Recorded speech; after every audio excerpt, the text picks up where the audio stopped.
譚耀文呢日舉行演唱會，佢嘅老婆 Fiona 同14歲嘅細女津如一齊嚟咗撐場。演唱會仲吸引咗大批圈中好友捧場，當中黎姿嘅媽媽同細佬黎英都有嚟。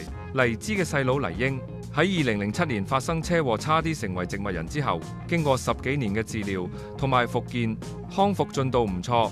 而佢一直都深居簡出，好少現身公開場合。而喺演唱會開始之前，譚耀文同工作人員一齊默哀，向大埔火災入邊嘅死難者致以最深切嘅哀悼。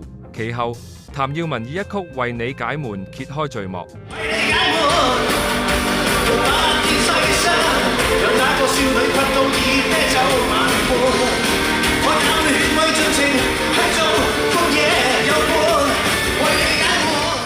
另外，譚耀文個女亦都有擔任神秘表演嘉賓，喺台上面以大提琴伴奏啊！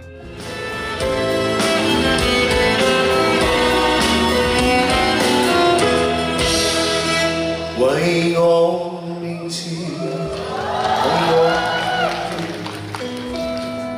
為生存，現已失分寸。